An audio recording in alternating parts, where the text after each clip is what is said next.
to the depths and you're wet, so you take explosive, get it up. No time to rest. Just do your best. What you hear is not a test. We're only here to make you. We're only here to make you. We're only here to make you. We're only here to make you go.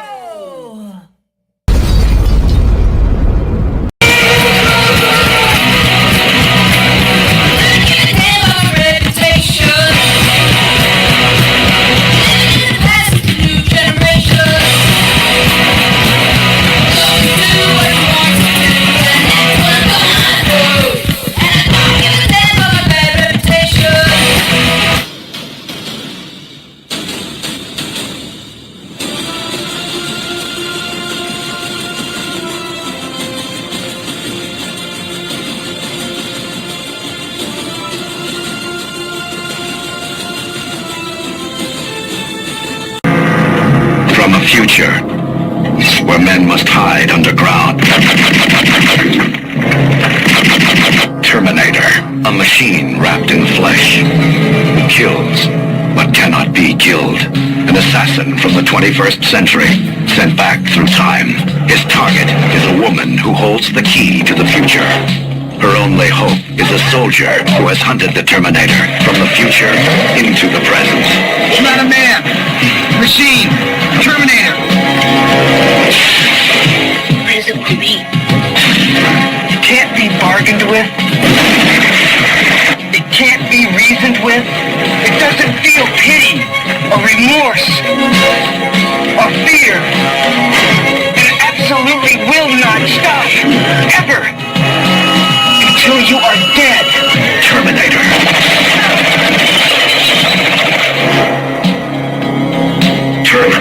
Well, when I was younger, I met this girl named Tomoko.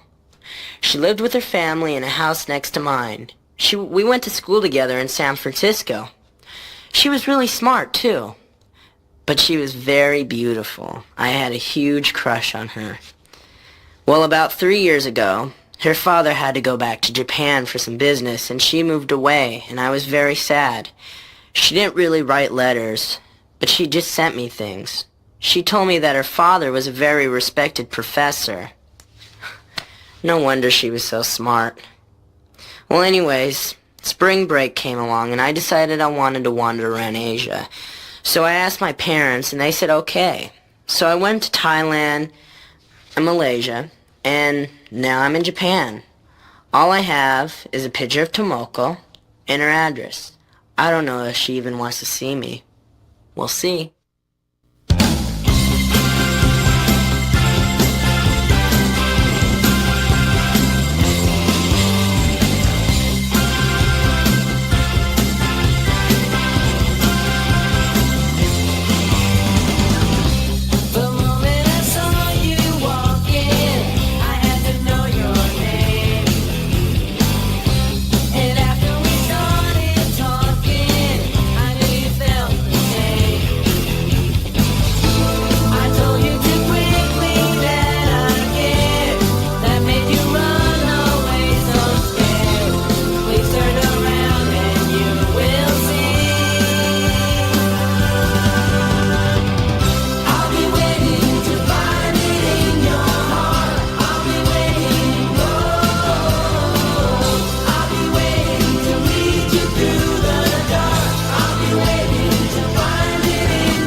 Welcome to the Friday nights. I'm Jason Sandberg.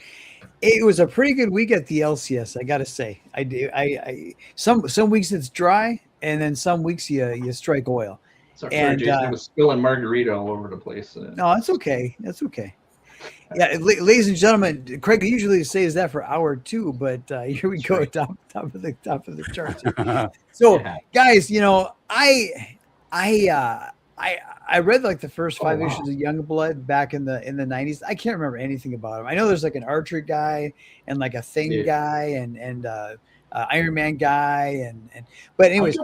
I've got the first couple of years. I've got like every issue. I've got Night Strike, Young Strike. I had when he switched over to Awesome Comics, but somebody bought all those off of me as well. But no, I'm a big fan of the original Youngblood. So that's wild. He made it to issue 100.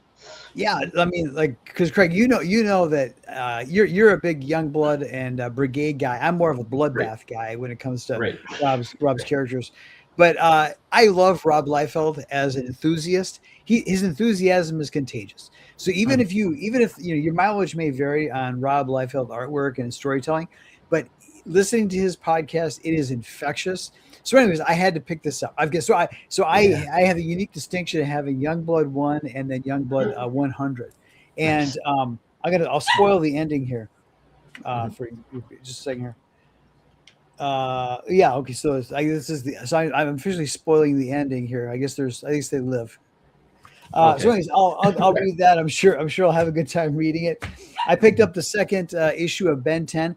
Apparently this is doing really well. This was like one of the top 20 selling comics of May. I haven't read issue 1, but I'm a big Ben 10 fan. Love watching it with the kids. So I'll let you know once I get on reading this. But I picked up issue 2 of Ben 10. Very nice. And then issue 2 of Hank Howard, Pizza Detective. Now I picked up issue 1 on a lark because I'm like, hey, David Lapham, what's he doing? And I love Stray Bullets. I'm figuring, hey, if I can give him some money, put it in his pocket, and he can do more Stray Bullets, that's great. So I knew nothing about this. This is a hilarious book. This is a book. It's basically a hard-boiled detective story, but he's a restaurant detective. Okay. And I'm just going to leave it there. Highly recommend this. I think this is issue 1 of 2 of 2. Go check this out. I had a great chuckle reading issue 1. Looking forward to reading issue 2 there. And then I picked this one up. I picked this one up blind. I knew nothing about this. It appears to be someone like a Dan Clowes style humor comic, but it's obviously they're homaging some Mad Magazine stuff there. And I haven't read it yet, but it just looks like it's just some retro fun. So I'll read that, let you know how it goes. And then today I did a red line proofread of Jupiter issue 2. I gave myself a bunch of notes, things to tune up and correct. I'll be working on that one, and then I would expect before the end of June, I'll kind of be able to target my launch date. I am at 169 signups again. Last week, we got 2 signups during the show. Someone must have gotten in trouble with the FBI. They got taken off of Indiegogo, so I'm down. So, Sheldon, have you signed up for Jupiter 2 yet? Yeah, I have. Okay. Nice. Michael, have you signed up for Jupiter 2? That's a good question. I'm assuming because I love Jupiter 1 that I signed up for 2, but given that I'm an airhead, who's to know? But if I haven't, I will get on it. Good stuff's in the chat. Good stuff. Please go on over there and sign up for Jupiter 2. I got to get back to 170. I feel like I was robbed. I don't know if this person got in trouble with the FBI or got in trouble with the DMV, but clearly their Indiegogo account got nuked. So I lost a sign up. Craig, how was your week? My week was interesting in several ways. So for starters, the book, I hate it when the book is leaning on me. I like it when it's leaning on either the artist, the flatter, the editor, the letterer, you know what I mean? But it's on me for script edits. And every time I read it, I find something else I want to change. I find something else I'm not happy with. I find something else. So I am not going to send it to the editors until I'm 100%. So even though I'm a couple weeks delayed with that, it is what it is. And then I apologize, everyone, if you're just tuning into the show. Every week I do a unique intro and a unique outro. I clip videos. I'm self-taught in every way. I'm just learning about the difference between gain, and I have an auxiliary port into my mic. So hopefully, going forward, I'm going to be able to clean up the audio for the intro schedule. We'll see. Yeah. We'll see. But, Year 3 of podcasting a live show. That's about when you get the audio dialed in. yeah. The one book I did want to show was Tom Tuttle's 7 Amens Before Sundown. So we had a unique Twitter engagement. As we know, we always ask if people are Team Cool Ranch or Team Nacho Cheese. You know, Yep. I mean, I don't know why people would be. Interesting, you know, these colors. You think I would have known, but apparently Tom Tuttle's a spicy nacho. You know, Nobody's perfect. Nobody's perfect. Nobody's perfect. Nobody's perfect. So, in any case, I did a little bit of a review. Michael said he's not going to review the book now. In disgust, because you know you're not going to. But it's a great book. Yeah, it is a really great book, and I described it on Twitter. I think the perfect description was it was 30 Days a Night mixed with the good, the bad, and the ugly. I think that's right. Easiest way. Yeah. So I had that, and I've got my Fortnite addiction to deal with. Yeah. Somebody developed a game in it called Star Wars Droid Tycoon, and it's the right crack level of addiction to, you know, the movie Idiocracy where he's watching the TV and he's got all the different numbers and blinking lights and stuff to hit and going on. Yeah, it's absolutely that. It's got countdown timers and clocks, and oh yeah, it totally feeds my OCD. So I assume you're like up at like 4 a.m. and then you're wrecked during just the day. a little bit more, just another 5 minutes, just another. I love that. I love those moments.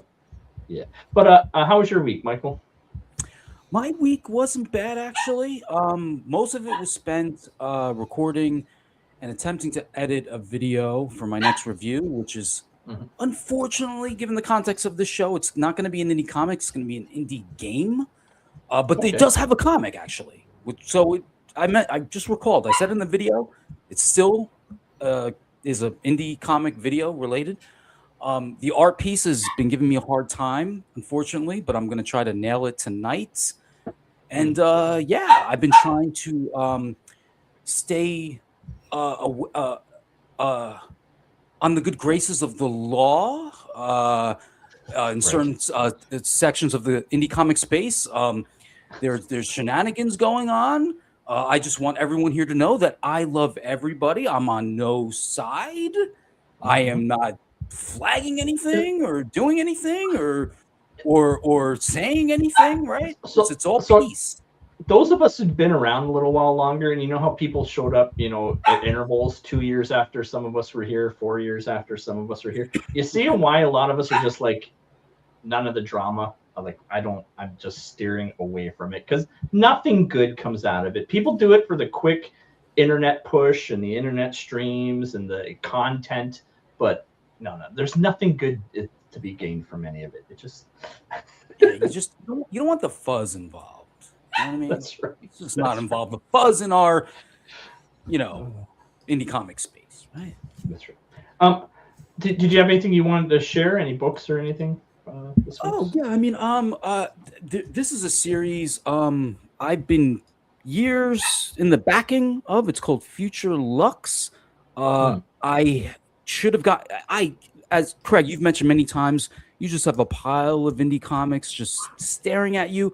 That is certainly the case with me. So I finally decided to start issue 3 here. This comic is great, but it is bizarre. I wouldn't even know how to begin to describe it. So and the other thing, as I mentioned, I've been doing I'm doing a review campaign spotlight on an indie game that is a new NES game. So I've been cracking open my Nintendo powers. Maybe some in the chat could appreciate these bad boys, because on his campaign he has like a magazine that is very much inspired by Nintendo Power. I cannot wait to get it. Cool. So, well, we can give it a shout out. Like, I don't know if you want to share the link or anything in that private, but what game is it? I'll post it. Nice. Okay. Hey, can you guys hear the dog? Yeah. Okay, I'm gonna go put him in the kennel. I'll be right back. Okay. Yeah. How's your week going, Sheldon? It's going pretty good. It's been busy. Had family coming to town, doing layouts, writing story notes, dialogue notes. I was working on a remark. I'll show you. Sure. Yeah. This is the last one I did. Okay, Nice. that's volume. Oh wow. I don't know if it's focused. Yeah, man. Dude, man. I love the blue hair contrasted with the. I'm assuming that's red blood on the hands. Yeah, it's supposed to be blood on the hands. Nice. Very cool. Nice. Yeah, one lucky backer will win that tonight. Oh, no way. Yeah, I found number generators recently, so I'll just go through how many backers I got and randomly generate a number. Oh, very cool. Yeah. Well, we're up to 16 watching so far, but the audience will grow the closer we get to campaign. A lot of people they jump in right near the halfway mark for the show. Do you want me to quickly go through the comments, Jason, before it gets longer and longer? Yeah, let's see let's see who's here tonight. Yeah, so you were first this week asking, is it Friday already? I know, it comes so quickly. is. Like, I take the weekend off, usually horse around on Monday, and then by Tuesday I'm back at it again, already planning the next show. It never ends. Radio Stories Now jumping in there, says hello to everyone. Hello as well. Radio Stories Now. Craig, she's Asian. Yes, I Is knew she? that. He is. Oh, And, that would have been my second guess. Well, she's half, so there you he go. can run through airports first. I was going to make a OJ. Ron Perlman joke, yeah, but OJ. Oh, the OG Terminator. He can run through airports, jump over luggage. that's true. Dun, dun, dun, yeah. Evening, gents. Evening as well to you, Frederick. Thank you for joining us. And then Bootlegger Comics is jumping in there. Says, Hey. yo, what's up? And then he had a couple questions. Yeah, he usually shows up during the outro. So good job He's- getting here on time.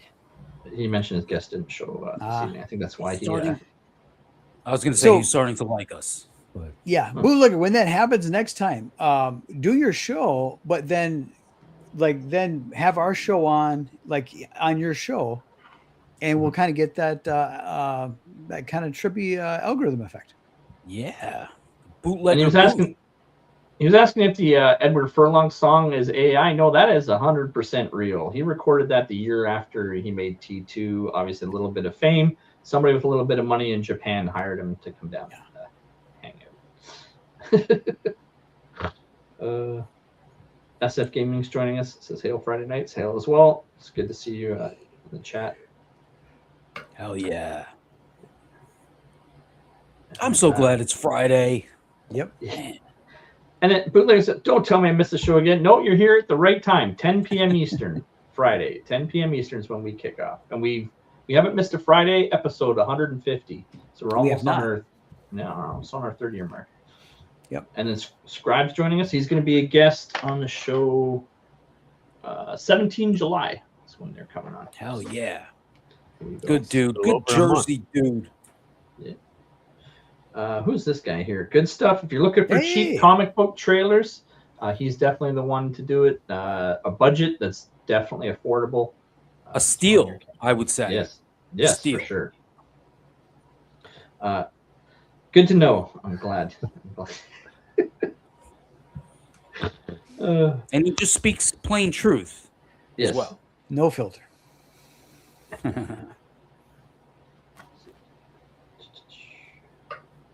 And look at that! This I don't know if I've seen him before. Subjugate Comics, but hail to use. Oh, my fellow goth nighter. Oh yeah, Hell yeah! nice. Yeah, I'll make sure I subscribe to @Subjugate Comics. Goth Night's cool. Yeah.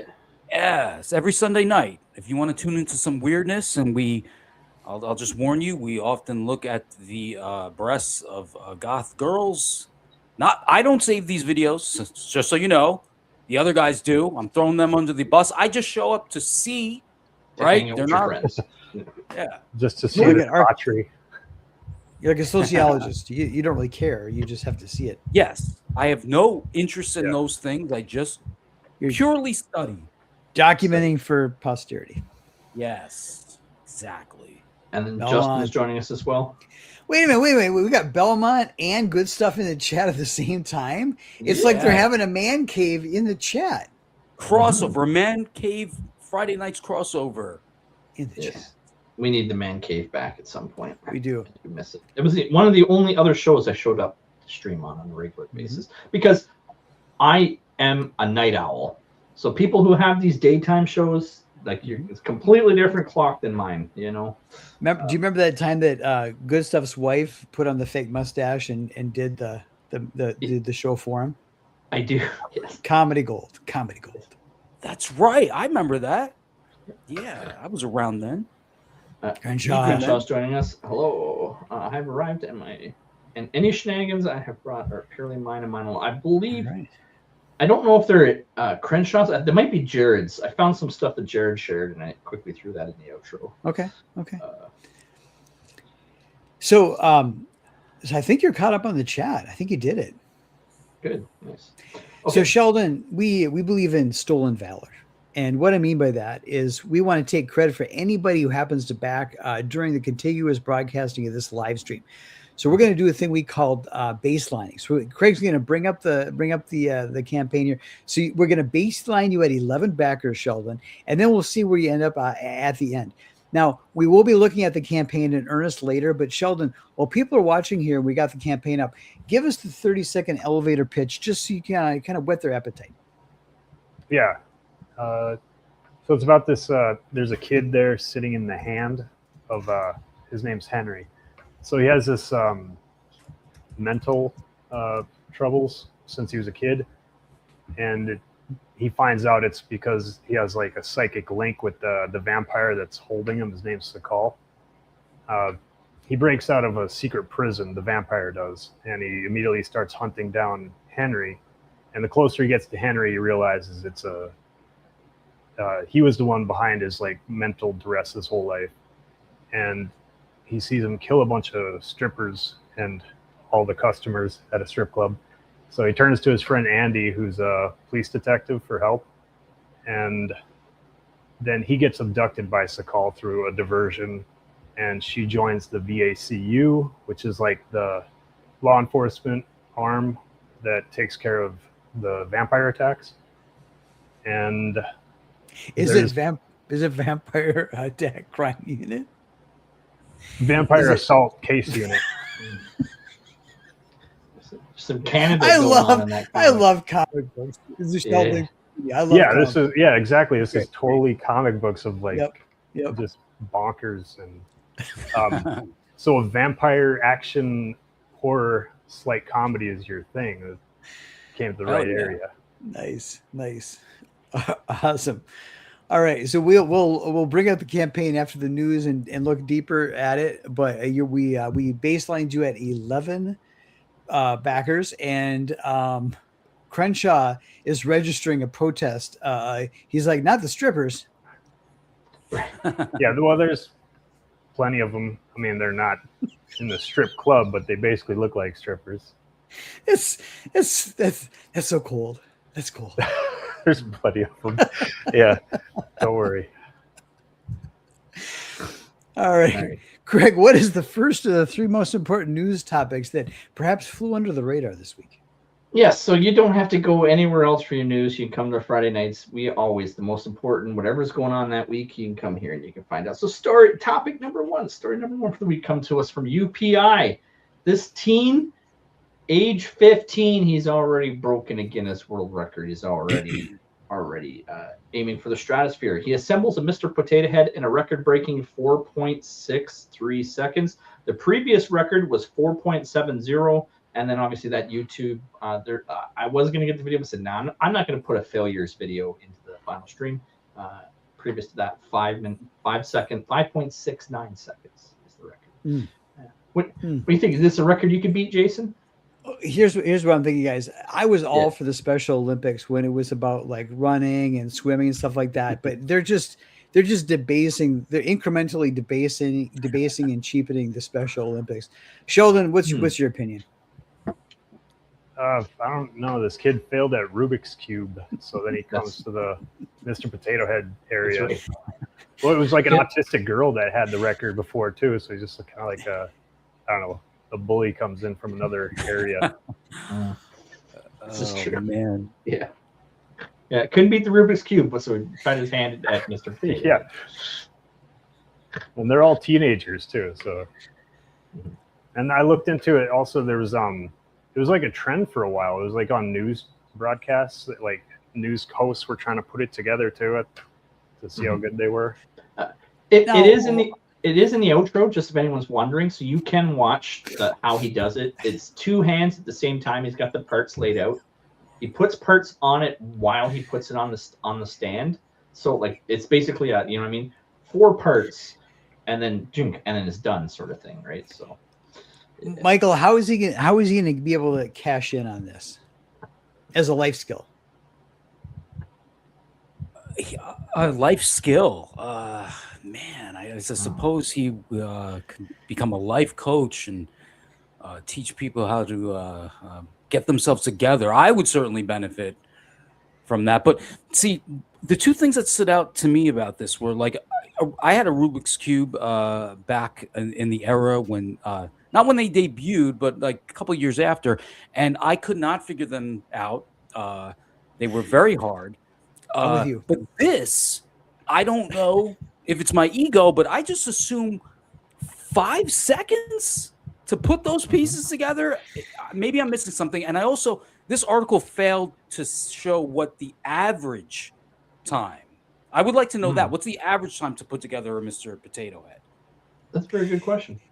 Yeah. Sheldon, I think it's a sign of the decay and moral collapse of America when these teenagers can't get my order right at Subway or McDonald's, but somehow if there's a camera and there's fame involved, they're all dialed in and their hand-eye coordination is all working. Sheldon, is this disheartening? What do you think? Yeah, it's a sign of where we're at in mental society today. Yeah, he puts his phone down. He doesn't have to deal with that nonsense. And you were talking about how he could use that as a life skill. I was thinking they could borrow from the powerlifter community, where the show isn't when they do their lift or when they put together a Mr. Potato Head. Like the show is where their coach or somebody just slaps them or gives them a smelling salt. And they do the yell out in the crowd. Right. The countdown to the Guinness record, the training. Yeah, exactly. Make the TikTok video of that, and like I don't know what other nerds like cheering him on. Nice. Where's he from? Singapore? Yeah. The Singaporean. They speak Singlish there. If he doesn't get it, he gets whipped. Yeah, exactly. Cane from like a sensei Cane, with a Cane. Karate Kid bandana on, or the Rambo. Terrible. That makes the show. So are there any kind of rules where the at the start of the timer, do the parts have to be a certain distance from each other, or is he just kind of like does he have it all staged so he's just kind in of the outro? These are great questions, and that's why I put an intro and an outro together, because I know these questions are coming. So stick around and you will see how he achieves it. And that's how we retain viewership. That's right. I like what you just did there, sir. That's right. Inquiring minds want to know. Yeah. Very clever. Yeah. Do you want to? Is you got any more cooking deep frying with this story, or? I got a sayonara fries coming up. Michael, this whole Mr. Potato Head thing. Do you think this is the root cause, underlying agitator of body dysmorphia? Oh wow, that's a good question. He doesn't have a neck or a body. If we could solve this and like cure the whole Instagramification of what these young people, looks maxing. We covered this on another. Yes. If Mr. Potato Head could solve looks maxing, wow, what a. Sheldon, if Mr. Potato Head went on GLP-1s, would he look like a yam? Oh, that's right. Yeah, right. He'd be pickled or something. He'd be a pickled potato. There you go. All right, Craig. I think we're done with this one. What is topic number 2 tonight? That one's burnt. She's done. Okay, next one comes to us from The Guardian. Truck carrying fireworks catches fire and explodes on a Tennessee highway. So this has got a great video too. I've seen horrific things happen to vehicles in real life. Yeah. Again, I like to tell war stories. I don't know if you knew this one, Sheldon, but yeah, a 2-time Afghanistan vet. We used to put a second load of fuel, so we could go 660 kilometers. So can you imagine how many jerry cans that is strapped to the outside of the vehicle? But we found when we have a suicide bomber blow up, those jerry cans would then inflate like a balloon, and then those would then explode and engulf the vehicles. So we learned very quickly, maybe we don't want to turn ourselves into these giant fireballs of fuel. Not a good idea. I love Craig's war stories. You should have a whole show devoted to them one time. But this reminded me of that very much. I saw it, and I saw the cook-off. I also, too, I saw a crate of ammo, a whole shit ton of ammo. Like they were bringing it in a flat deck, and the parachutes failed to deploy, and then that thing thundered straight into the ground. And obviously, we had to keep a distance to that, and that freaking thing cooked off for hours. Same thing as this cook-off. Very reminiscent of a truck full of fireworks just given her. So that's also in the outro, by the way, if anyone wants to watch this truck. Nice. So, Hopefully there's what's no it say about jerry Tennessee? cans in that. Yeah. Yeah. Is this what you expect from Tennessee, Jason? Yeah, when something like this, when that chain reaction starts, if you're there, obviously you want to get clear, you want to make sure everybody's safe, but really all you can really do is sit back and watch, right? Just drink it in, and of course you're not going to have the beer, you're not going to have the marshmallows and the graham crackers and all that kind of stuff, but this is something where sometimes firefighters will get to a fire and they're basically, you know what, we cannot put this out, we just got to contain it. I think this is a similar scenario. Yeah, well, you can't stop the gunpowder from igniting. You just let it burn itself out. Yeah, exactly. Contain it, let it go.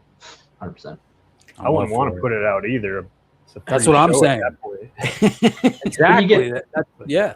I would pay to see that usually. Tennessee gets 2 4th of Julys this year. That's right. That's right. Yeah. I'm envious. Yeah. So Sheldon, but for the grace of God, the firecrackers blew up and not outward, because this semi could have become a rocket semi in pretty short order, right? Oh, that would have been pretty sweet. Like drive faster and stuff. As you know, everything has a tendency to take path of least resistance. So given the fact that it's inside a truck, it's more than likely going to blast upwards. Unless the back door was that logical thinking. There's Craig with the physics. There's Craig with the physics again. Yeah. You're smarter than me. Congratulations. I love it. So Michael, what do you think? If you're the driver, what do you say when you call your boss? What do you say? That's a good question. See, one of my favorite but also scariest moments dealing with fireworks is when my father took me to Chinatown in New York City back in the day, and we went on this truck with these Chinese gangs that were like selling us the fireworks because they were illegal in New York City. And those drivers would have just got out of there. They would have just ran. So, yeah. Right. I don't know what this driver would have done. Were they drifting when they were driving? Chinatown? Yeah. That's where all the drifting happens, I think. That's right. So other than this, I don't know, it's a pretty exciting scene there in Tennessee, you know? I love it.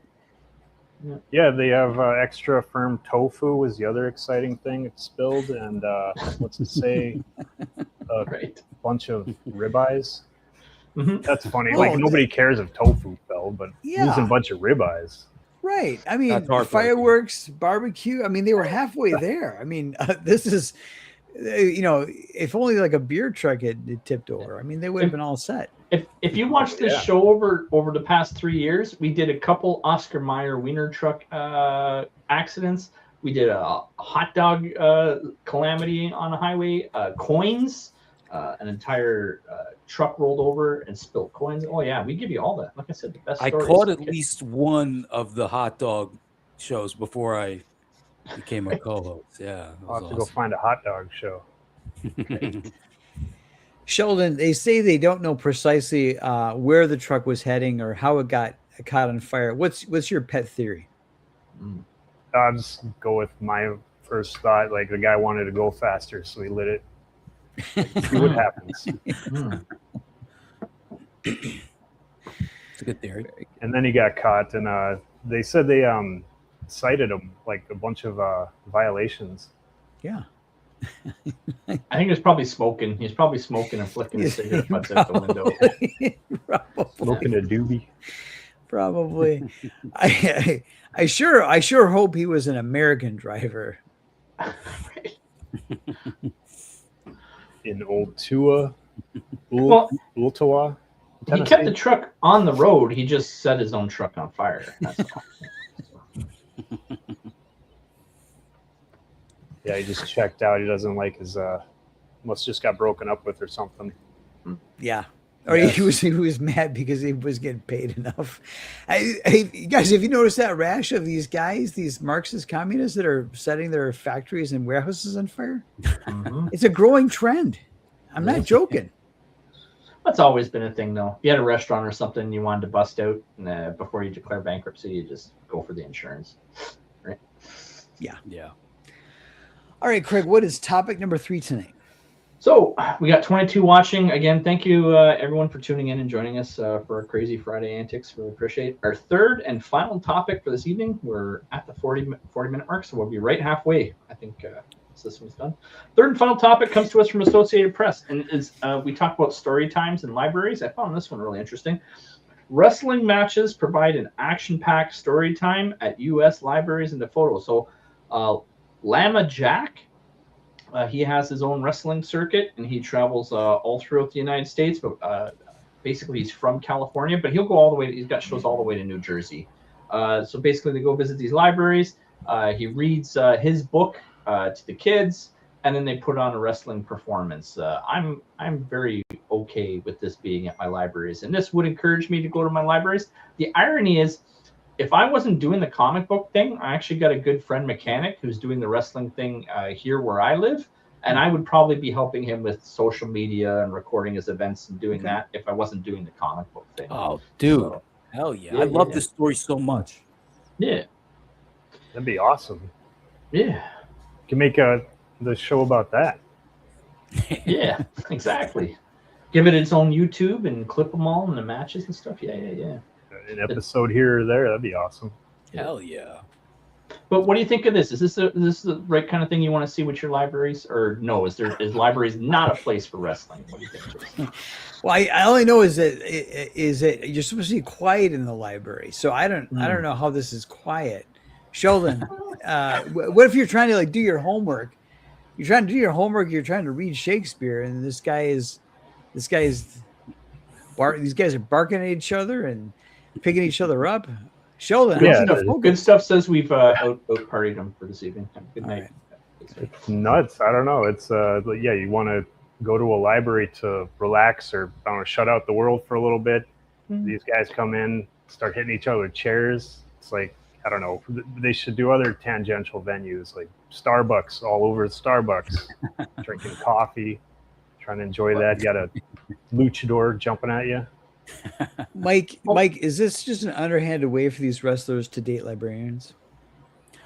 I was going to say, when I read the story, I'm like, if they don't have a librarian coming behind one of the wrestlers and slamming a chair over their head for overdue books, they are not doing this right.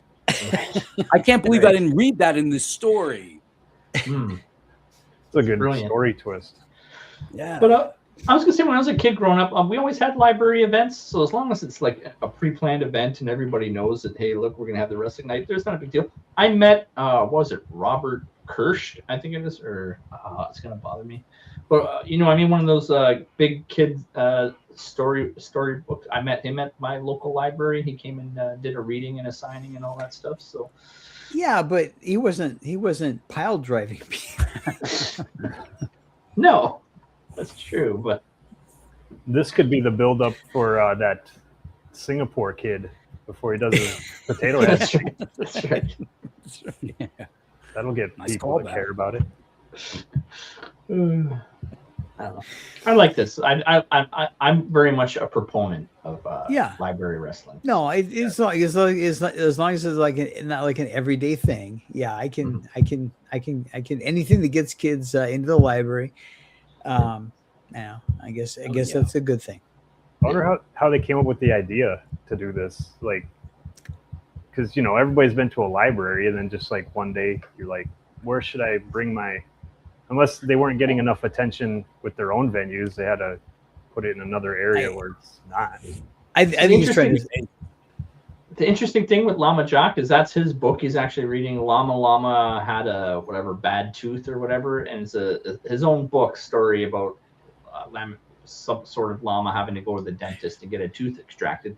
So he also ties in selling his own book and reading his own book to kids into the wrestling too. So he's got it all. He's making money everywhere. Nice. Yeah. He knows what he's doing. Crenshaw's nerds will like wrestling. Yeah, Crenshaw. Crenshaw's got Crenshaw called the good night move to the kids. No. In this corner, the bookworm. Yeah, they should have had more names like that for the wrestlers where they're like puns, but the best they had was Lucha Libre, which means book. Right. Instead of Lucha Libre. Mm-hmm. Well, on the topic of libraries, our crack investigative team did a deep dive investigative report about library books. Let's take a How look much at do we pay our investigative team, Jason? Because you always handle the special reports. It's all the super chat money. Right. So, guys, waiting for Michael to come back. Oh, I'm sorry. Waiting for Michael to come back. Michael, are you watching another show while you're supposed to be on this show? What's going on, Michael? No, I was looking at Kickstarter because I zoned out and realized like I had some Kickstarter looking to do. So Sheldon, does this look like the cast of Buffy the Vampire Slayer in the library? I never watched Buffy the Vampire Slayer. I've seen enough to know that this is not the cast except one. It looks like Zach Galifianakis on the. Yeah, right. So I was having some fun, and Craig, next slide. I'll kind of explain what's going on here. I was cracking up this week because I told Grok to take the Buffy the Vampire Slayer cast in the library. And I said swap in the Friday nights, and I think it's just hilarious. This just made me laugh. Yeah. It's the next frontier that AI needs to work on is interpreting photographs. I know I play with it myself, so yeah, I'm not far off from that gentleman. Michael looks sinister in that picture. Yeah, that's the thing. It's very Looks thick. Eyeshadow. Looks like he should be on like a Mexican soap opera, or maybe he's like a Don villain or something like that. The lead singer of Depeche Mode. It's for the AI even with the middle sunglasses because the reflection of your sunglasses it decided to put that in there too. That's funny. It is funny. It was this. This is just kind of like part of the background material for the library book article. But I got to tell you, I was cracking up. When it returned this. All right. So now the premise of this, Sheldon, is you're in charge of the library for the day. And these books get returned. They're overdue books. They come back. You have to decide whether you're going to put it back in the library or you're going to throw it in the bin. What do you do with a book called Naked on Roller Skates? When you throw it in the bin, what's the bin? Recycle. Toss it. Yeah. Oh. Like, would you reshelve this? Would you put this book back out there? Or are you like, we don't need this book in this library? Yeah, I would definitely say we don't need that book in the library and just take it home. Yeah, I need it in my house. Yeah, I'm helping out the good people of Ultua or wherever this is at. Craig, was this a picture book? Definitely. It would need to be in order to keep my attention for sure. All right, good to know. Good to know. All right, let's look at the next one. Okay. Sorry, I was looking at his campaign. See, I was doing the Kickstarter thing too, Michael. It's contagious. Right? You got to get on it, right? It's addictive. Sheldon, we're 2 years past the Biden administration, but everybody misses that dog. What would you do with Major's autodogography? This is what a would you real do, book, Sheldon? by the way. This one isn't made up. They actually made a book about the dog. Oh, that's for real? And it's called Major League? Well, the dog was way. named Major. Oh, okay. That makes sense. And the thing is, the dog knew. The dog would bite everybody but Joe Biden. He knew. The dog knew that Joe Biden was surrounded by manipulating snakes, and the dog was trying to protect his master, but they sent him back to Rhode Island. Sheldon, what do you think? You put this in the current affairs. You put this with the dog books. You throw it in the bin, recycling bin. I don't know. I put it in the conspiracy theory area, I guess. I don't know. I would assume that the dog is like a robot or a clone or something. Sheldon, what is your favorite? And it doesn't have to be true, and you don't have to believe it's true. But what's your favorite conspiracy theory? I don't think I have one.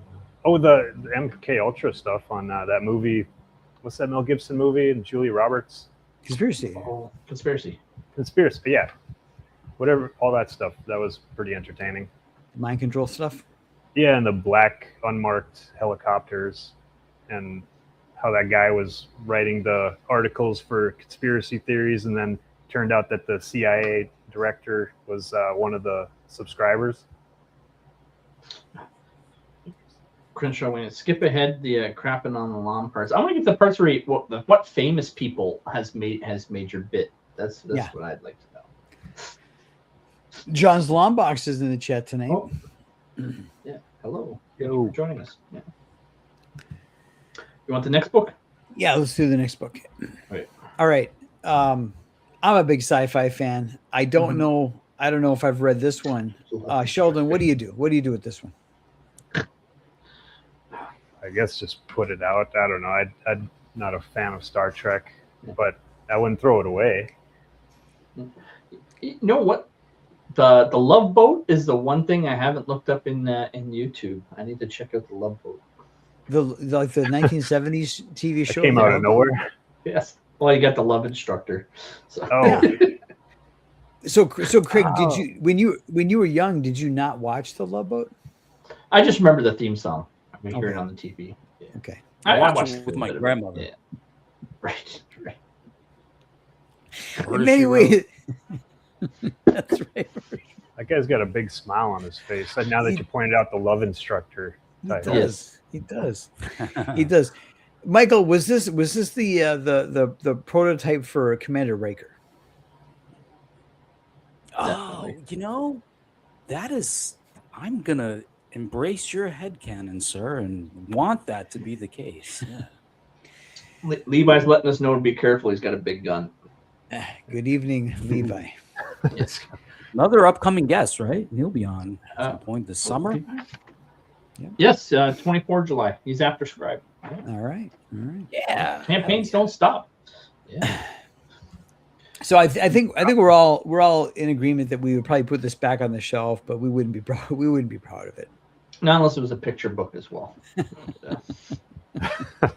Well, in that case, I wouldn't put it on the shelf again. Corrupting youth. John saying his favorite episode of Love Boat was when Dr. Ruth went up on Andre the Giant. What is going on? He went. I'm with him. Oh yeah, because she's too small. Yeah, right. Can't go down on him. Okay, they would have to 99 each other or something. A term I did not know existed. Craig, what's the next book? Yes. All right, this one. What would you do with this one, Sheldon? I would take it to whatever dark mountain and say whatever. Go to the Ash cabin. said. Yeah, exactly. I would throw it into an active volcano. I would bring a chainsaw and all my closest friends. Michael, Make if two movies out of it. Bring it out to a cabin in the woods. movies. Michael, if a book is bound in flesh and written in blood, is it not a biohazard? It is, but fun fact: I referenced the Fuzz getting involved with the comic space today, and part of that, seriously, part of that involved someone who directed an episode of Ash versus the Evil Dead. That's right. So they're very much acquainted Weird. with this style of book. Episode 3, season 3, I believe. Yes, It all circles back.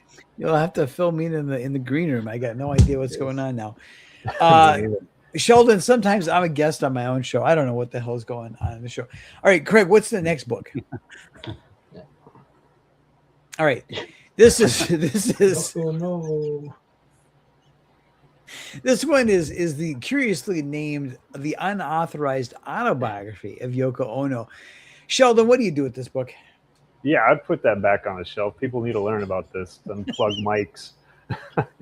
So, well, Crenshaw brought up a point, and even I said the Kiss. This, I was thinking the Kiss comic, but I forgot. I own that comic. I had a copy of it. I bought for $100, and I gave it to a friend of mine who was a Kiss fan.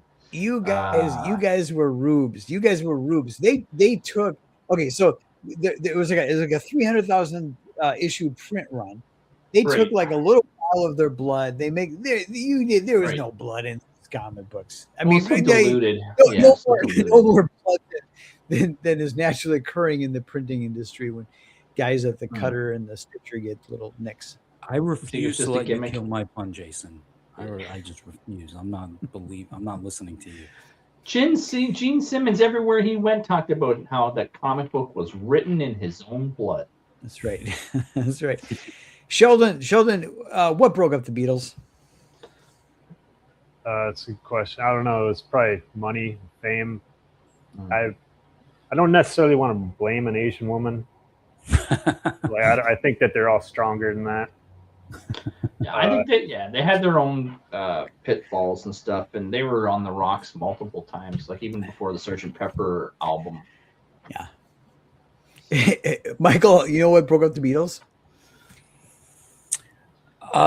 Yes, the opposite of what keeps this show going on. Like on this show, there are no egos, right? So we just keep on trucking. But that was not the case. No, with the Beatles. What broke up the Beatles is during the recording of the White Album. Paul McCartney goes, "My God, there's this gain button on my microphone. I did not know about it." And that's John Lennon said, "Fuck it, I'm done." That's right. That's what broke up the Beatles. All right, Craig, next book.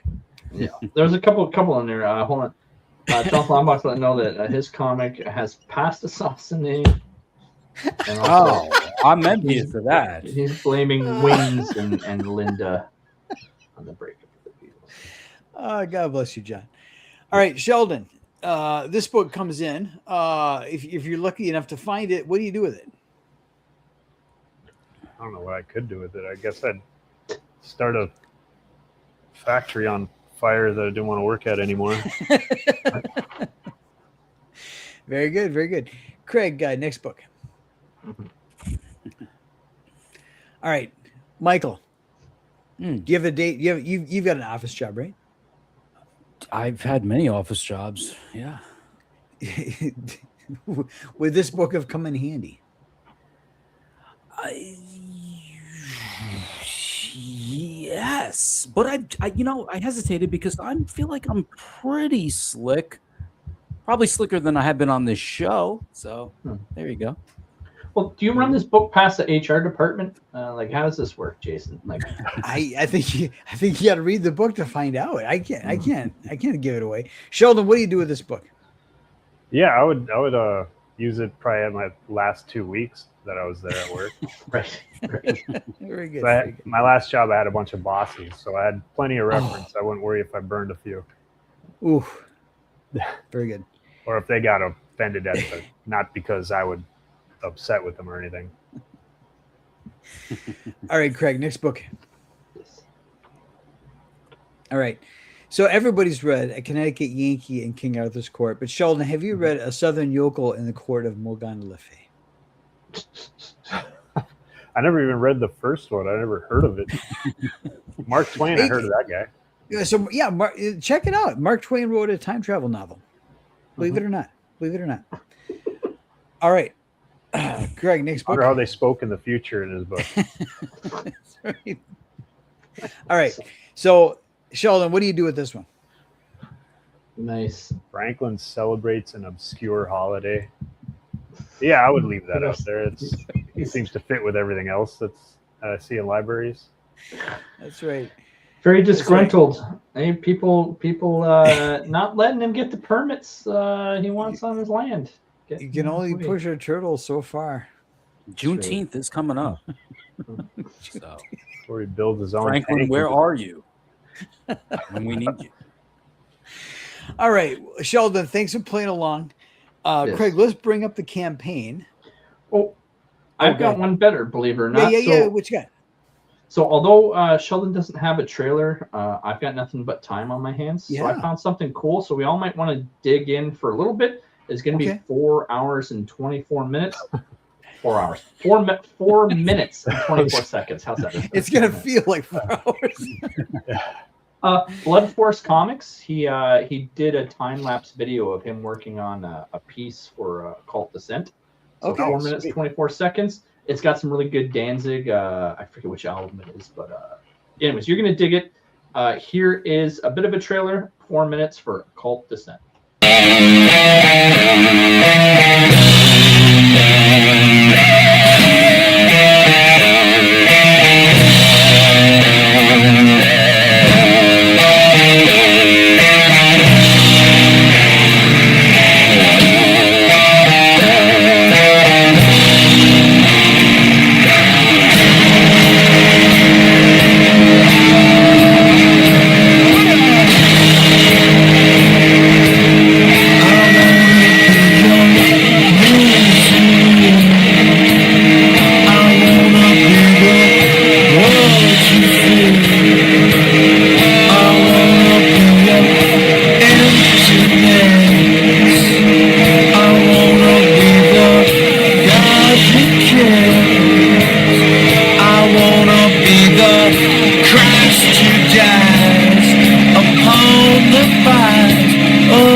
There it. you go. Yes. I didn't know he made Let me that take the video. opportunity to say that I have been called young Danzig of the comic space or the little Danzig of the indie comic space. I much I can prefer see that that. over the male Melanie Mac. So anyone out there, can you Right. please just shift Yeah. to call me young Danzig instead of Melanie Mac? I'd appreciate it. Thank you. So if you want to know why we do this show, such a small channel, look at this though. It's craziness. Jason backed, Michael backed, Radio course. Station now. Wow. SF Gaming. Hold on. Nice. SF Gaming backed. Hold on. I guess I gotta jump in there too, I guess, right? Hold on. Hell yeah. Sweet. Thanks. So Oh, you're nice. very welcome, Nice. sir. Book Yeah, looks and so cool. thanks for And showing Sheldon, the- let me tell you, your cover is great, but I saw other ones with females, so you know I have to go that way. So I got cover D. It's got a cool looking chick on there. I hope you understand. We baselined it at what, 11? When you, Yeah. when you... All right, so here we go. So already the jump has happened. There you go. He's up to 16. Whoa, Hell nice, yeah. nice. Yeah. Man, I knew you guys were cool. I didn't know what I was expecting coming in here from the bottom of the chat to the on the show. That's right. Well, thank you for joining us, Sheldon. So yeah, the floor is yours. So I'll, whatever you want me to go to in your campaign. So yeah, first off, how did you come up with the idea? So in 2016, I was just making portfolios to break into the big two comics mainstream, and then my friend and I we were tabling at a local convention, and he sold like $600 worth of original art just because he made a 12-page comic by it was Mixum was the brand, or I never heard of that printing company before, and then he's like, you should do this, come up with a short story and make a comic out of it. It looks professional. You could take that to the editors. I was like, okay, that's a good idea. But I just kept building portfolio pages, and then eventually I made a comic. So then at that point I was like, man, what am I can just make comics now. Who cares? Yeah. I don't need to break it anywhere. So Yeah. Vulcan also jumped in there as well. Nice. There's no- Thank you, Vulcan Vulcan. also Oh, jumped sweet. in there. This one. So look at that. Vulcan A. Yeah. So I was curious when I saw this. So are you a one-stop shop? Like, do you do the drawing, the lettering, or do you have a creative team? For the first one, I did all the drawing, lettering. I didn't even have an editor or anything. You could tell also that I did the lettering in the first one. Okay. But for this one, I picked up a colorist. I got really lucky. Her name is Tanya Wicker. She Yeah. did Monster MD, right? Monster MD, yeah. Oh yeah. I wanted to get her for the first one, but she said she was busy. She could only do like 20 pages at the time. So I was like, I suppose I could color this thing, and it looks like an amateur colored it. But yeah, so I'm really happy with what I did in book one because I did my best on it.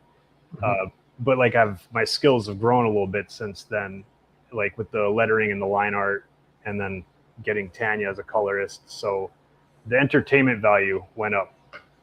Nice. Oh yeah. As it will, right? Yeah, exactly.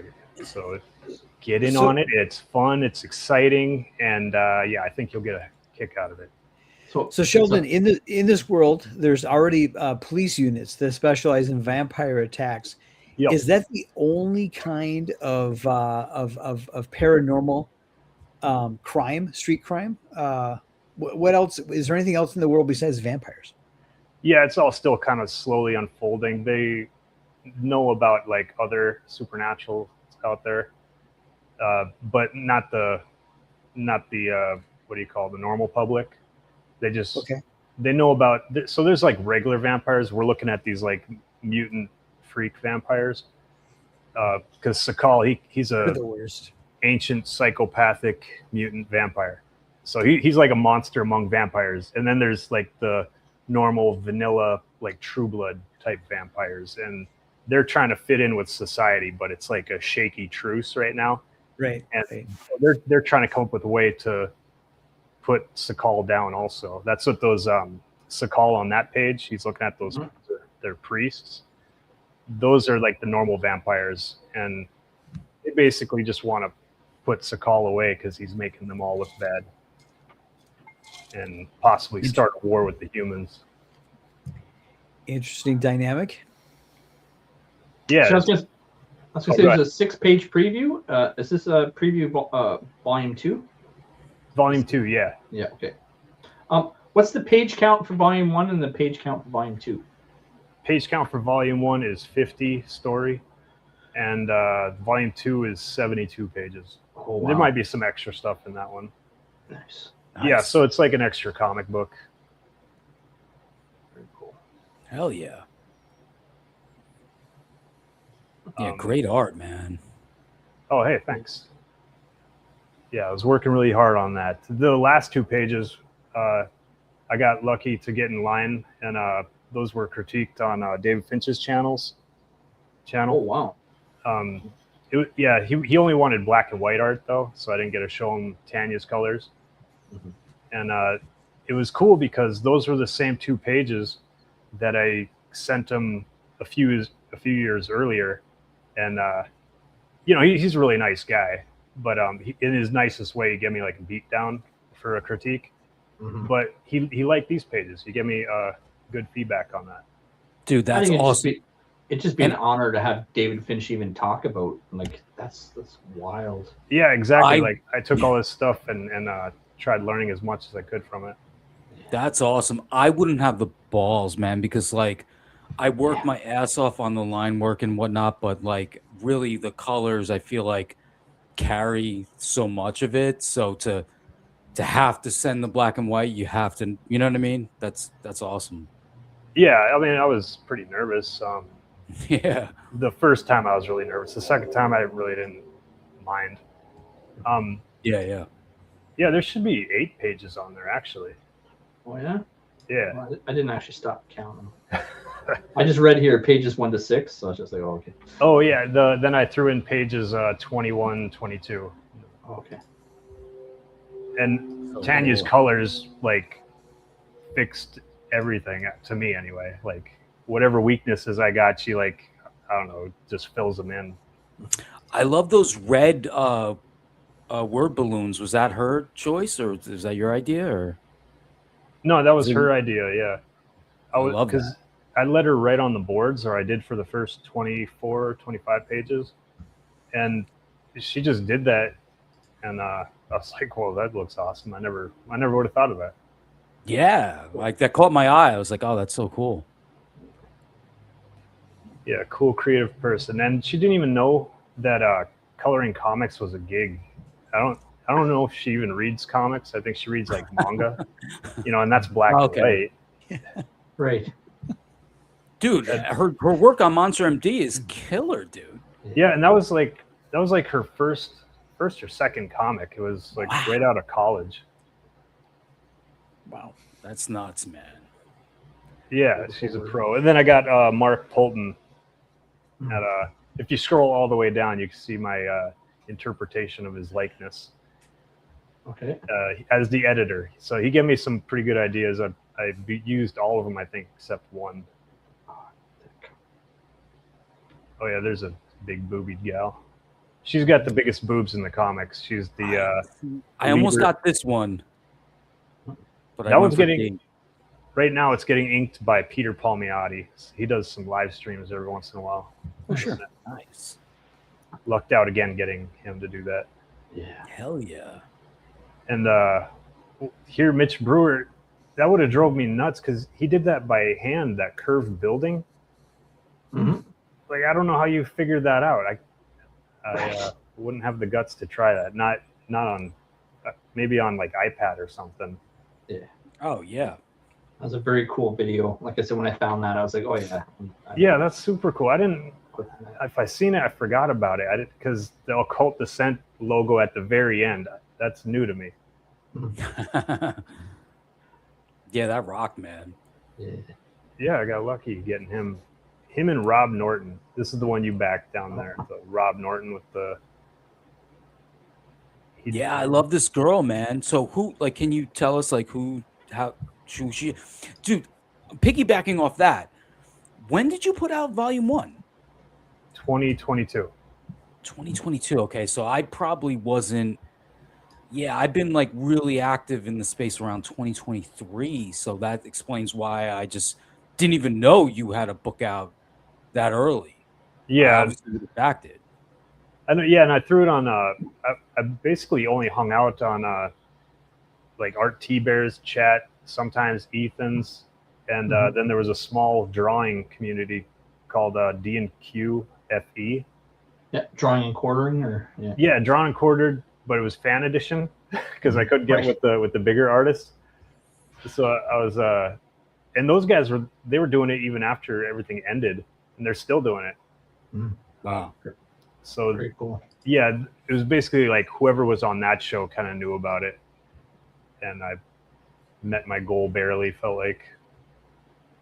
So does this girl, is she in volume 1 or is she exclusive to volume 2? Okay, cool. Yeah, she makes an appearance in volume 1. She's not really in there for too long, and she's like the normal vampires. She's the leader for, like, they got a special force team that they put together to take care of Sakal, and she's their leader. And she's fighting with the leader of the VACU. I think of them as like the Roughnecks from Starship Troopers. Dude, I love her already, sir. Yeah, she's amazing. She's got great jugs. Vulcan jumped in, so this looks awesome. I had to pick up both volumes. Yeah, same here, of course. I'm not just going to grab volume 2 or volume 1. I mean, the shipping's killer enough, so absolutely I grab both books. 50 and 72 pages. I think that's a good price. Oh yeah. Yeah, thanks. I appreciate that. Okay. Here. Yeah, I'm still Okay. Yeah, here's the rewards. All right. So yeah, so you can get book 1 and 2 digital if you want to save a little bit of money. Yeah, no shipping on those guys. And then obviously, yeah, you got to pay a little bit more if you want the physical, but again, it's not that much more than. No. It's a good deal. Yeah. Cool. Yeah, exactly. When I sell these at cons, like book 1, I always sell it for $20. So I try to like do as good of a deal as I can on the, because everyone's helping me build this thing. Exactly. Yeah. So really appreciate it. When do you foresee fulfillment? Obviously, there's all kinds of variables, especially even with the printing place, because you go into a holding pattern and you don't know when they're even going to get around to your book sometimes with some print shops. Yeah. And then you see sometimes like Joe Sontag, they send them back some crooked pages. Right. And then you go back and forth for a month. Yeah. Yeah. Well, if everything goes perfect, I put it at January, but I feel confident that I can finish all the pages at least a month before that. Okay. So nice. Yeah, so I give it like a month buffering zone. So New Year's. Awesome. Yeah. And yeah, so that's a remark that I'll be an example of a remark for an ash can that so Pete Smetti did these ash cans. They're smaller than the comics, I'm sure everybody knows. And hold on, let me give you a full screen here. Hold on. Yeah, so this is newsprint. Yeah, when he was running up his printers, yeah, he made the offer if anyone wanted to fire up a print run. Yeah, I remember that. Yeah.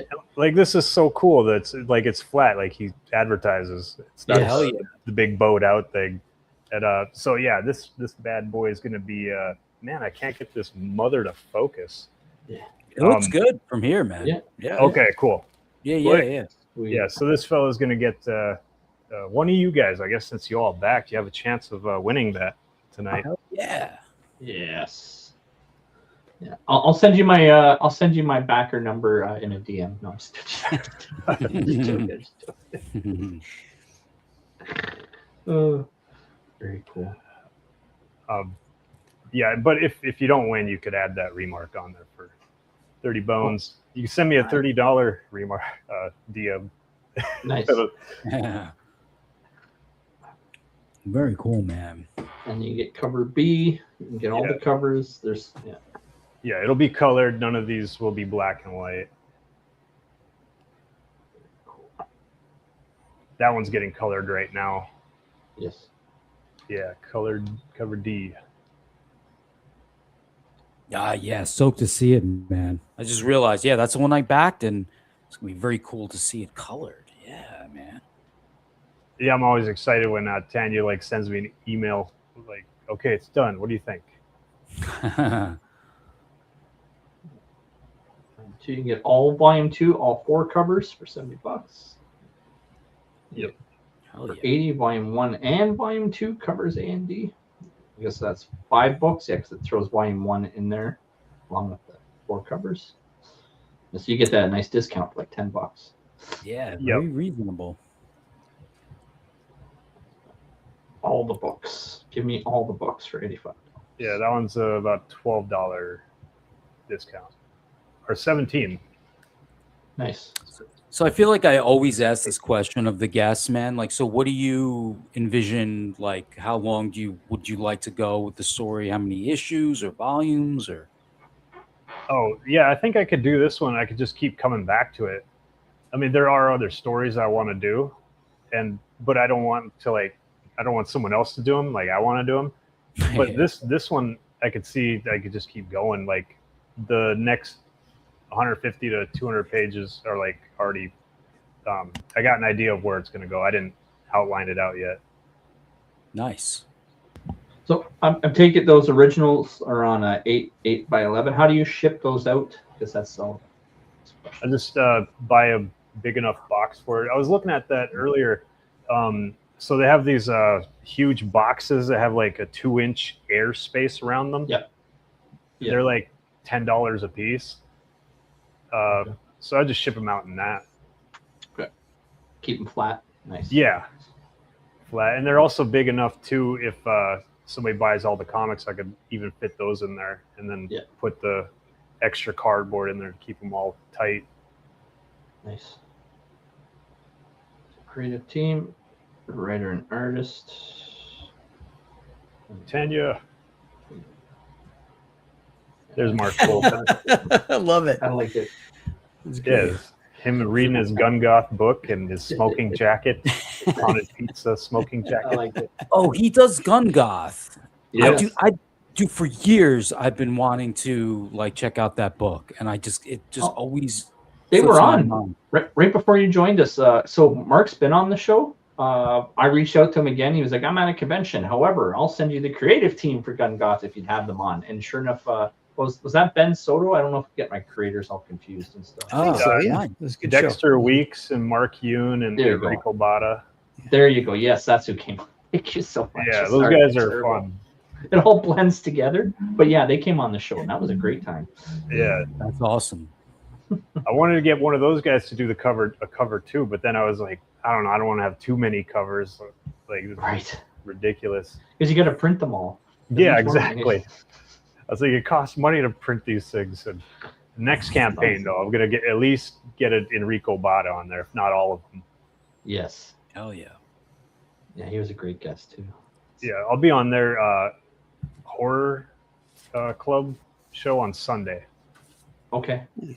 Nice. So if anybody wants to watch Takeout and join.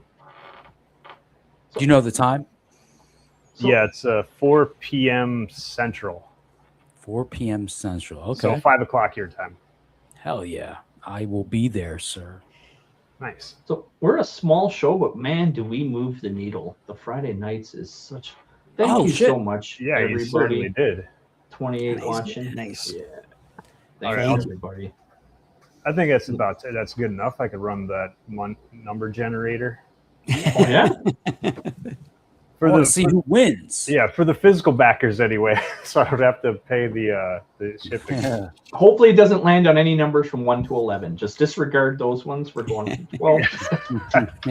Well, there is one number that's discounted because he already won. Okay. I don't know who that person is though, so like I don't want to like give the guy's name out. Yeah. No, it's all good.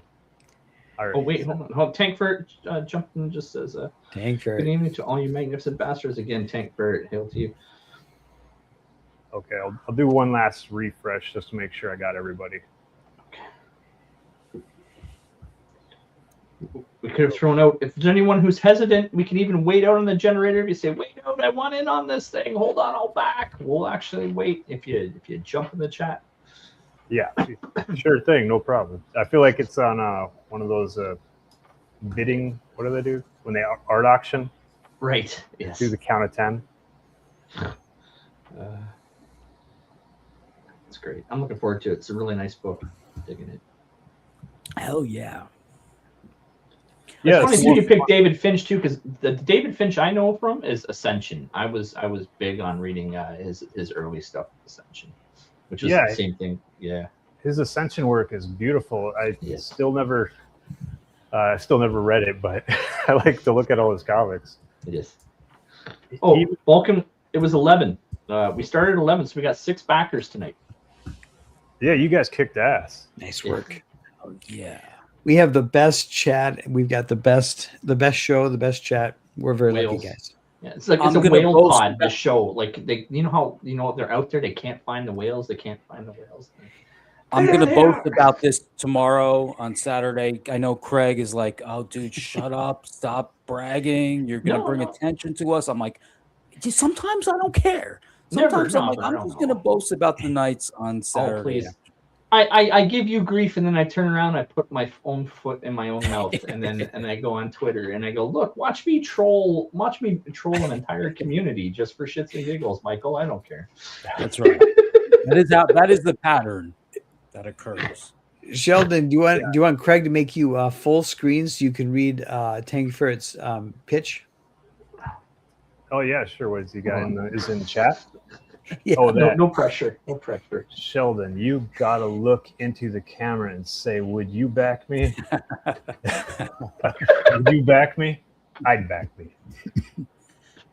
I'd back me hard." I gotta find the music. Yeah, that's funny. You're a good sport. Thank you. Yes. Well, I mean, yeah, you gotta have fun anyway. I'd probably gauge. Yeah, I'd back myself pretty hard. I think so. Like, see where I was at in the moment. Like, yeah, you gotta look yourself in the mirror and do some positive affirmations. I'd back me. I'm pretty sure. It puts the ash can in the bin, or else it gets the hose again. No, Tank Ferret. Since he did that, you really need to back now, Tank Ferret. Yes. Really? Yeah. It has to happen, man. Look at this cover. Even though I backed the other cover, but still, this cover is beautiful. Yeah. Yeah, she's got a decent rack. I mean, that is what catches me. I'm a simple, shallow man. Yeah, yeah. Just a humble man. It's like regular medium-sized comic boobs. Yes. The drawing takes away 10 pounds. Yeah, exactly. Well, Tank jumps in there and says this, "I'm going to sell a commission just to back this book." So there you go. He says he's going to do it. And I was going to say no pressure, honestly. I'm happy people just tune in and watch us, honestly. Yeah, no. I'm happy that people tune in to watch it also. But pressure. Yeah. Right. Pressure now. I'm not going to mention what I've had to do, what I've resorted to do to back as many indie comics as I have.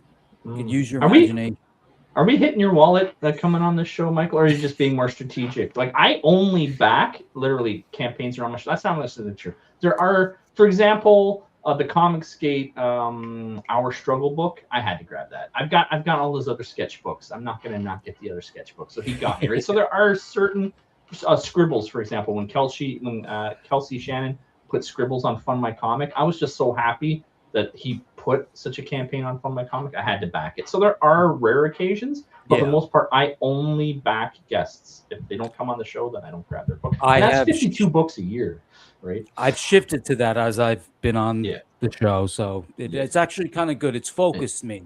So it forces them to come on. It forces you got to come on. Exactly. Yeah, guaranteed backs. That's pretty smart. You guys are clever. We are. If I have rent money, sometimes I'm like, I have enough to back a few extra. I could get a J. Scott Campbell book, or what was that? His artist edition, like Danger Girl. Oh man, I used to love Danger Girl back in the day. I actually missed out on that, but I got the body bags. Jason, Nice. what's his name? I'm looking at it, but I can't see his name. It's covered up. Anyway, I got his artist edition. I couldn't afford that. That was like, I think it was $280 or something. Wow. Somebody in the chat might help us. They'd be surprised. This is a full chat full of comic book fans. That's all the show is. It's indie comic book fans and creators. So. Yeah. Oh wait, for saying that here, I just spent the last of my desk change today. Well, get a I paper. get it. Yeah. Well, that's fine. Do it. Do what Michael does. Go in the alley. Yeah. Unspeakable. I have done unspeakable things for indie comics. Yeah, side punch somebody and take their wallets, preferably someone that can't do anything about it. I was smart. I sacrificed 20 years of my life as opposed to spending 20 years in prison. I said, screw it. We got the global war on terror. I like guns. I like traveling. I'll do that for a couple decades. And then I grabbed as much money. I flipped 2 or 3 houses. So luckily by the time I got out, my house was paid for. Oh, cool. Yeah. So yeah, I'm just living life now. Yeah, you're sitting on a bunch of comic money. That's right. It's a true mensch. Just wait till the Soltag NFT launches. Mm-hmm. That's right. NFTs are done. We totally missed that. Get in and get money. All those, the monkey? What was that? Board monkey? All those they tanked. No one's getting their money back on any of that stuff. That's right. Suckers. Yeah, when I noticed that, I totally missed the boat on everything. Mm-hmm. It's like, oh, people were buying all kinds of stuff. Like, it didn't make sense from the beginning. Like, you're gonna privately own a digital image. Like, how do I not just drag a snip tool over it? Now I got your image too. Todd McFarlane, he's always trying to do new things, and he was he'd had Oddkey that they were doing NFTs, and people would ask him about it, and he's like, well, let me ask you, don't you have pictures of your family in your camera roll? It's like, this is the same thing, except for you can move it around. That didn't sell me. So he just shut it all down last month, I think, or 3 weeks ago. Now he's telling everyone AI is just a tool and we should all lighten up.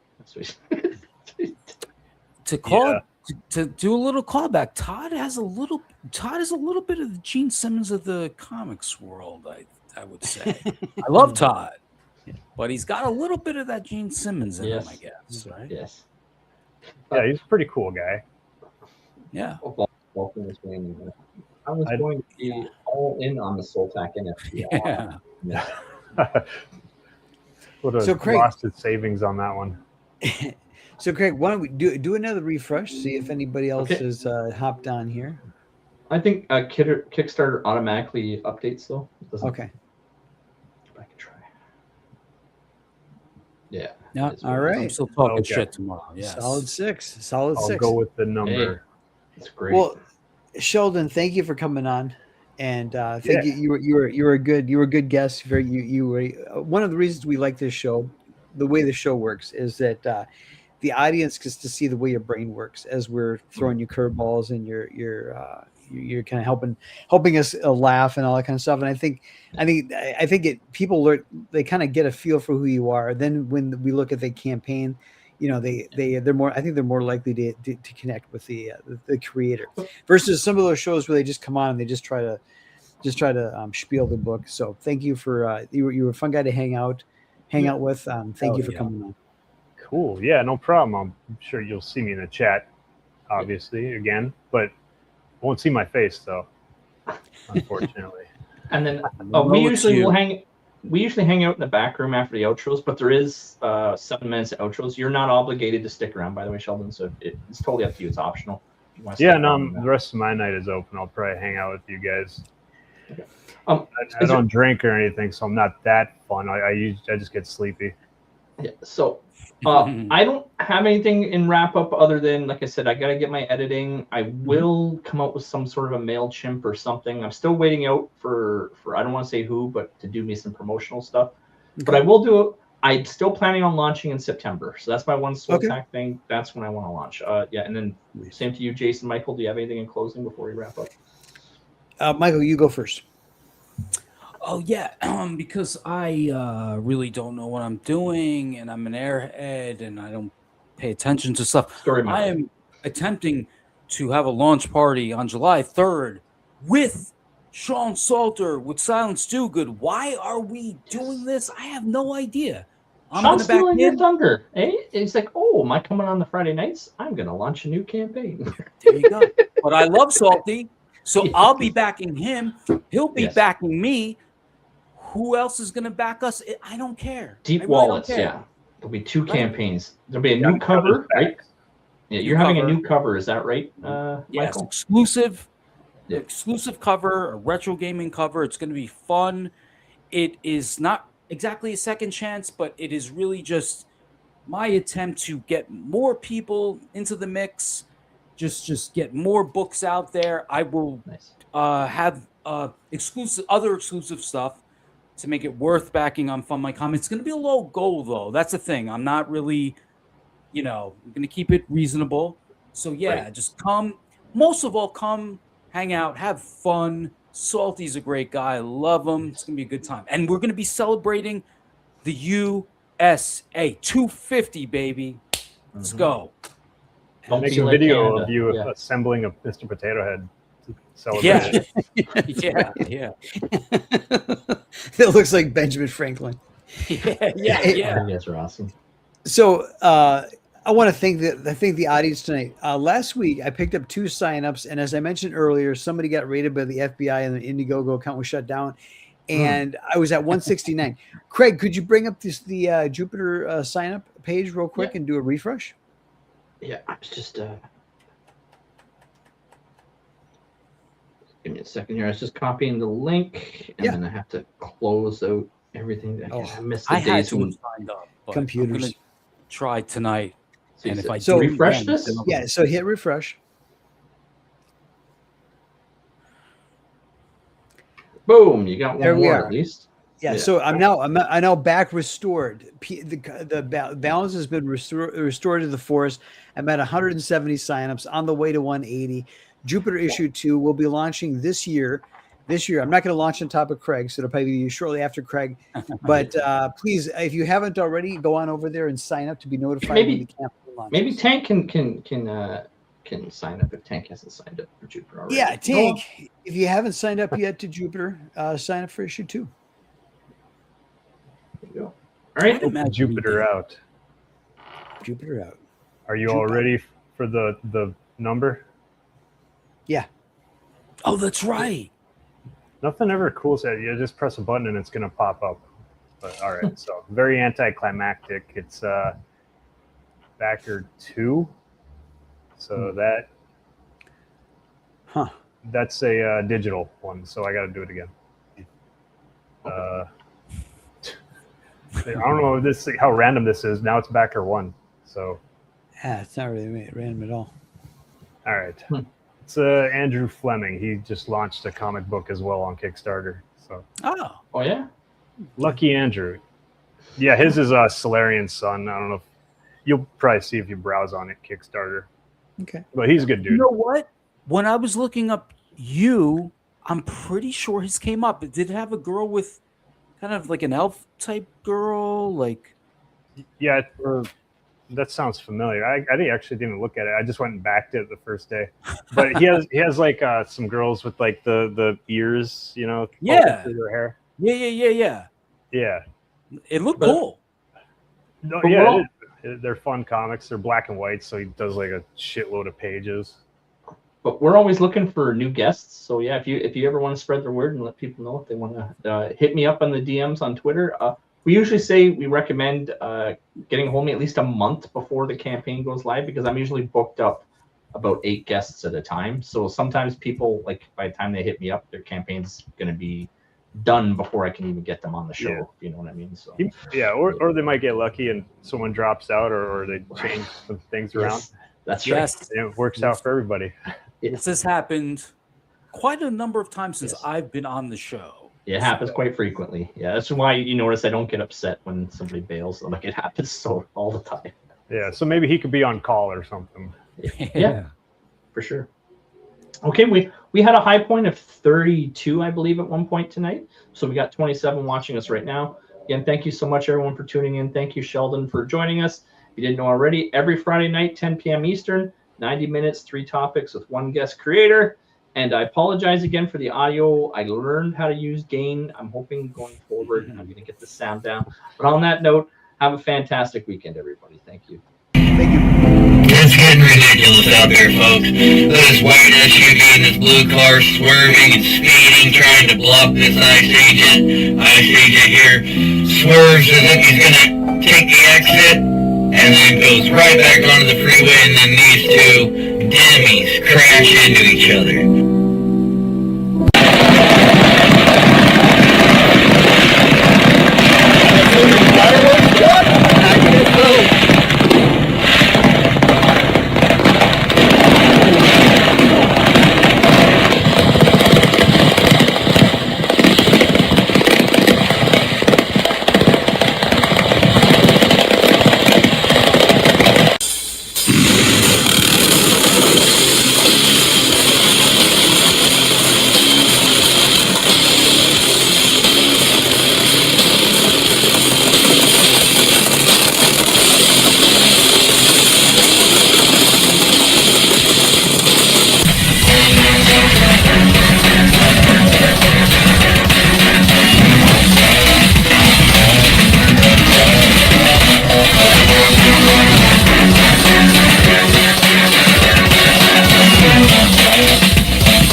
Lucha, lucha libre, mueve los pies, el ring se enciende, siente el ritmo.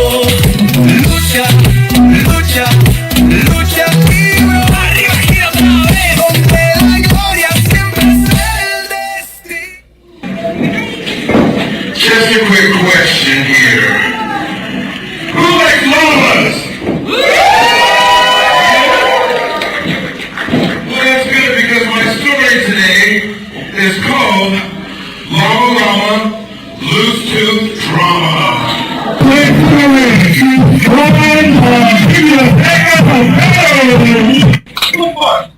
Right now, in. Put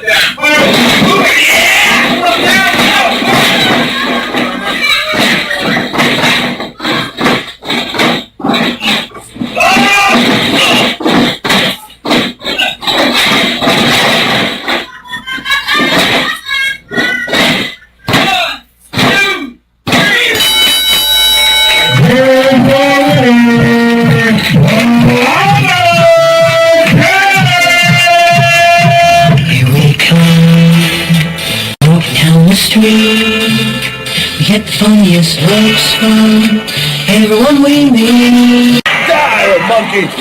Die, monkey! What do you make all this? Man, I don't even have an opinion. You gotta have an opinion. I mean, do you think that God came down from heaven and stopped it? Oh, what's happening now, man?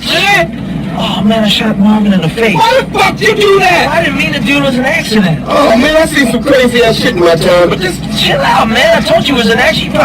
You went over a bump or hey, something. car ain't hit no motherfucking bump. Hey, look, I didn't mean to shoot the son of a bitch. It's going off. I don't know why. Well, look at this fucking mess, man. We're on a city street in broad daylight. Hey, believe it, man. Well, believe it now, motherfucker. We gotta get this car off the road. Llama, how was that? How do you feel?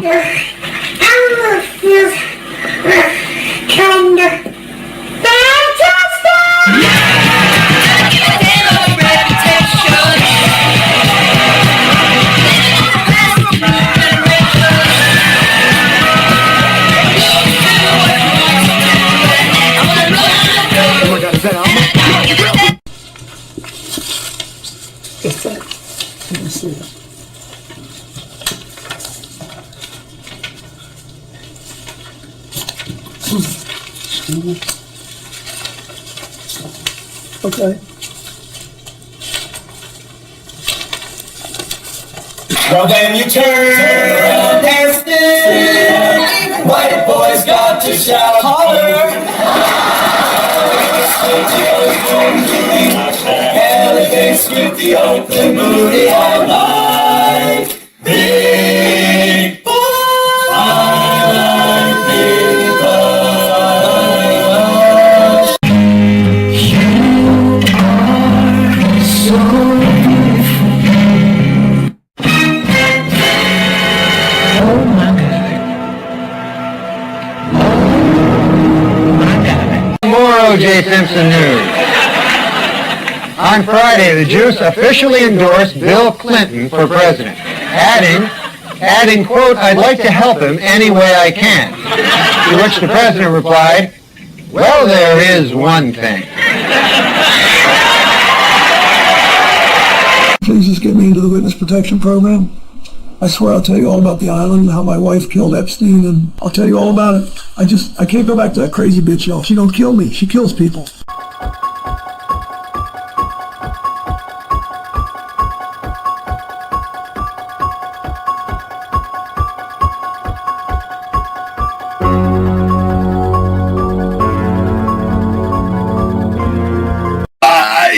Behavior. We will go off the record. Oh, for heaven's sake. So I would like to understand how that's permissible. It doesn't matter. We all are abiding by the same rules. Look at you standing there like that. Pathetic. Yeah, cover up, man. You're embarrassing yourself.